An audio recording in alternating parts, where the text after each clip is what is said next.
નમસ્કાર મિત્રો. હું છું ડૉક્ટર મહેશ દાપડા. મિત્રો, એજ્યુકેશન ટચ નામની આપણી આ કહાણીની યુટ્યુબ ચેનલમાં આપ સૌ મિત્રોનું હાર્દિક સ્વાગત કરું છું. મિત્રો, આ ચેનલ પર 1111 જેટલા ઇંગ્લિશ વ્યાકરણના વિડીયો અવેલેબલ છે.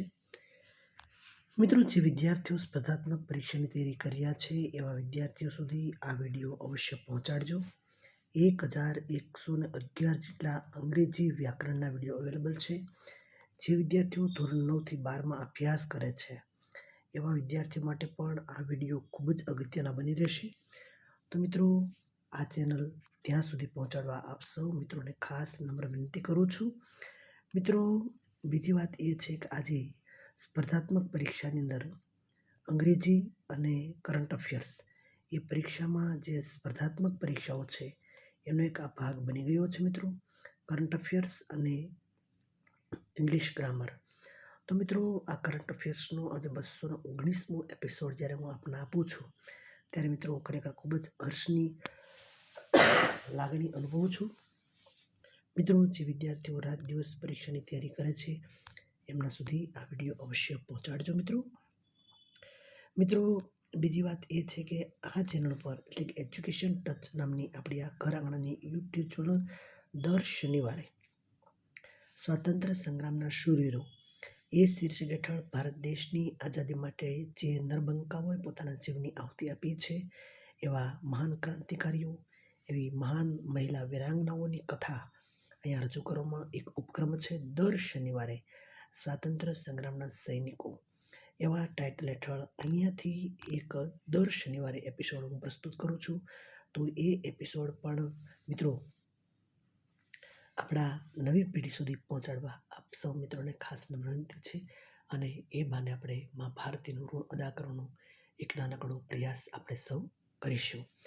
મિત્રો, કરંટ અફેર્સમાં અહીંયા હું જે સમાચાર પ્રસ્તુત કરું છું એ સમાચાર મારા વાંચનની એક મર્યાદાને અનુરૂપ હોય છે. સંભવ છે કોઈ ક્ષતિ જણાય તો મિત્રો ચોક્કસપણે કોઈ ઓથેન્ટિક ન્યૂઝપેપરનો અભ્યાસ પણ અવશ્ય કરી લેશું.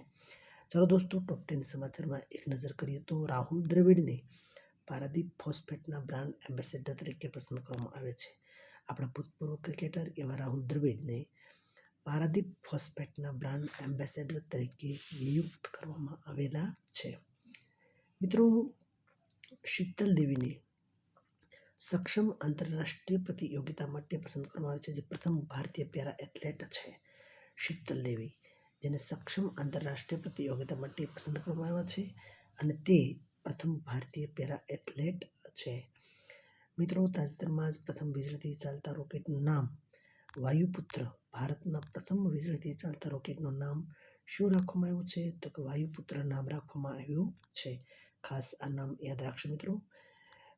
પ્રોજેક્ટ ચિત્તા અનુસંધાન બોત્સ્વાના નામના દેશથી 8 ચિત્તાને ભારત લાવવામાં આવ્યા છે. પણ કયા પ્રોજેક્ટ અનુસાર? પ્રોજેક્ટ ચિત્તા અનુસાર બોત્સ્વાના નામના આ દેશથી 8 ચિત્તાઓને ભારત લાવવામાં આવ્યા છે. મિત્રો, 8મી નવેમ્બરને વિશ્વ રેડિયોગ્રાફી દિવસ તરીકે ઉજવવામાં આવે છે. મિત્રો, શ્રી રવિશંકરને world leader of peace and security award 2025થી સન્માનિત કરવામાં આવેલ છે. શ્રી રવિશંકરને world leader of peace and security award 2025થી સન્માનિત કરવામાં આવેલા છે. મિત્રો, તાજેતરમાં જ દિલ્હી સરકારે પિંક સહેલી સ્માર્ટ કાર્ડ યોજના શરૂ કરી છે. કઈ સરકારે? તો કે દિલ્હી સરકારે. શું પિંક સહેલી સ્માર્ટ કાર્ડ યોજના કોણે શરૂ કરી છે? તો કે દિલ્હી સરકારે શરૂ કરેલી છે. મિત્રો, તાજેતરમાં જ જોહરામ મુમદાનીને અમેરિકાના ન્યૂયોર્ક શહેરના પ્રથમ ભારતીય મૂળના મેયર બન્યા છે. જોહરામ મુમદાની અમેરિકાનું જે ન્યૂયોર્ક શહેર છે ત્યાંના મેયર તરીકે તેમની પસંદગી કરવામાં આવી છે. તેઓ ચૂંટાડા છે. તેઓ ભારતીય મૂળના મેયર છે. તે પ્રથમ ભારતીય મૂળના મેયર બન્યા છે. મિત્રો, તાજેતરમાં જ ચેન્નઈ ખાતે 17મા ઇન્ડિયા ગેમ ડેવલપર સંમેલન IGDC નું આયોજન કરવામાં આવ્યું હતું. ક્યાં કરવામાં આવ્યું હતું? ચેન્નઈ ખાતે. કેટલામું? 17મું ઇન્ડિયા ગેમ ડેવલપર સંમેલનનું આયોજન કરવામાં આવ્યું હતું. મિત્રો, તાજેતરમાં જ ડૉક્ટર સાંઈ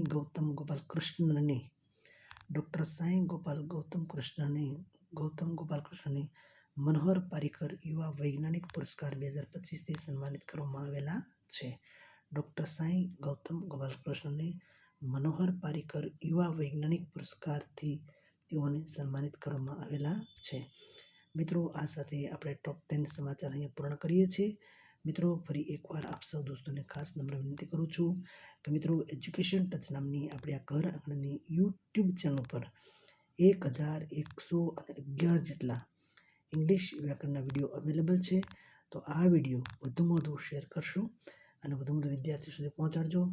મિત્રો, કરંટ અફેર્સનો આ એપિસોડ જે વિદ્યાર્થીઓ પરીક્ષાની તૈયારી કરી રહ્યા છે એવા વિદ્યાર્થીઓ સુધી પહોંચાડી આપ પણ યજ્ઞ કાર્યના સહભાગી બનશો.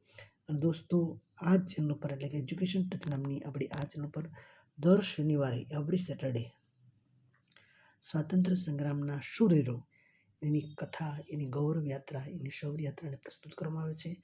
તો મિત્રો, એ કથા વાર્તાને પણ નવી પેઢી સુધી પહોંચાડવા આપ સૌ મિત્રોને ખાસ નમ્ર વિનંતી કરું છું. મિત્રો, ફરી પાછા મળશું આવતા રવિવારે. ત્યાં સુધી ભારત માતા કી જય.